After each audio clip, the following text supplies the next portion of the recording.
ल दुईटा भिडियो हुने भयो तेरो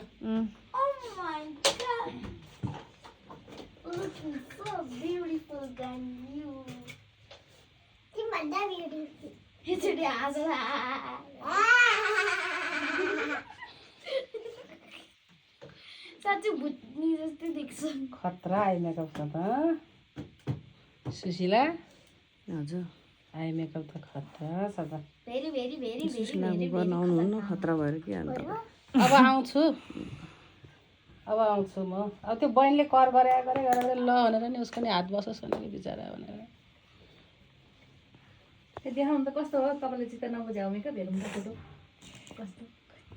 ठिकै थियो राम्रै थियो राम्रै थियो हौ राम्रो छ कसले गरिदिएको त्यो मेकअप तिम्रो मम्मीले होइन के अस्ति नि त्यो गुफाको तिम्रो मम्मीले या होइन हो या हो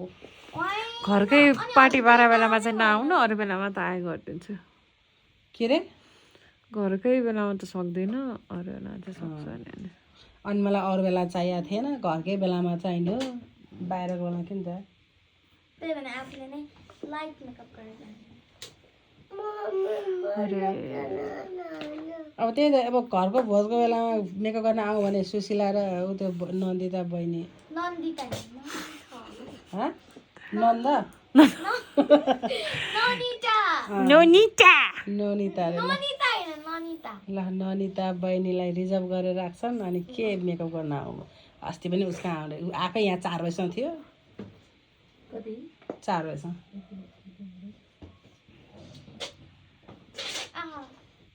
मेरो छोराले अरे मम्मी आज म बन बनाउने हो नबनाउने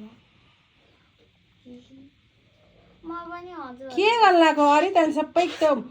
अरे त्यसले त्यो सुनको त्यो ब्याच सबै ख्यारक्पुर गरेछ आवाज होइन त्यो उसमा छ टोपीमा त्यो सुन हो होइन ब्लेजरमा चाहिँ छ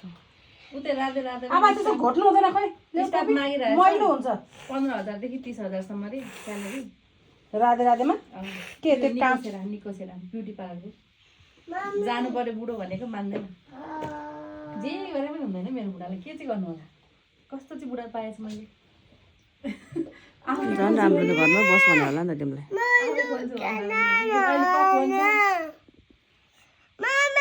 लाउने पख्न कसैले लुगा लाउनु त रहेछ घरमै बसेर उसले खर्च दिँदैन के गर्ने न त बसिदिन्थ्यो आनन्दले टुप्पियो खाल्दै पैसा उडाउँदै सुशीलाकै ठिक छ सुशीला नि है सुशीला भाइ आफ्नो काममा गइहाल्छन् घर दिनभरि हुँदैन आफू दिनभरि पार्लर चलायो पैसा कमायो बस्यो भाडा पनि तिर्नु परेन गरी खाऊ भने छोड्नुपर्छ क्या छोडेन भने त कहिले गर्ने अब मलाई त अहिले काम गर्न जाऊ भने म त हात पनि आउँदैन अब के भाडा मल्नु पऱ्यो लुगा धुनु नि आँट आउँदैन अब त हातले दिँदैन के काम गरेर दाइले उहाँ भट्टी पसल खोले हुन्छ भने जस्तो कुरा भट्टी पसल कसले अस्ति गाडीमा भन्दै नि सबै ल्याएको छ नि ज्याया छ जे सुइछु ज्याया दाइ किराना पसल थियो किराना पसल भट्टी पसल खोले म अङ्कललाई भट्टी पसल मेरो बुढो झन् रात दिन जाँड खाएरै दुःख दिन्छ ल बल्ल बल्ल अलिअलि जान नखाएको भने फेरि सुरु हुन्छ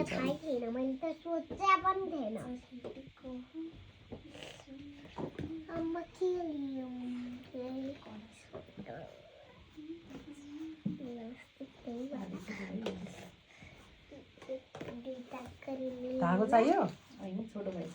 काटिदिइहालेँ मैले त्यो चुड्ला नि फेरि त सुनै तान्दाखेरि त बरु आइ गरेर यसो निकालिदियो भने त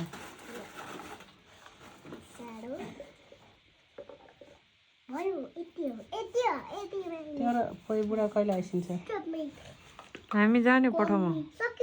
पठाउमा जाने अफिससम्म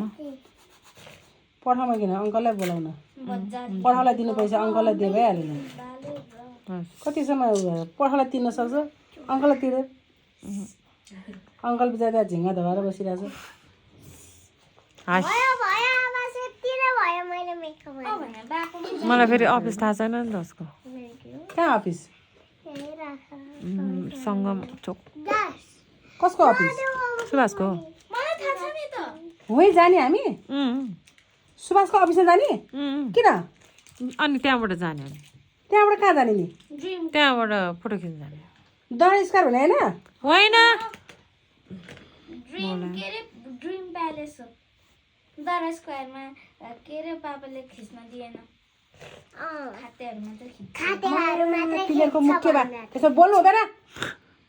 पापाले दुईजनाकै थुतुनो के भए झ्याम झ्याम दुइटैलाई हालिदिन्छु म त्यसो बोल्नुहुन्छ अब काम गरिस् है अभियान तैँले सबै फोहोर भयो भुइँमा गालामा दिन्न अहिले बेकार मागो अनि मारे एकचोटि बेसको गाली गर्ने रुन्छ अनि त मेकअप जति सबै बगाउँछ नि बगाउँदैन त्यो फोहोर तिमीलाई थाहा हुनुपर्ने हो नि छोरा त्यस्तो फोहोर हुन्छ भनेर भुइँमा गर्न खोजे त्यही हो त्यसले त्यो थाहा हुनुपर्ने हो नि छोरा त्यस्तो फोहोर गर्नु हुँदैन भनेर भयो आन्टी पछि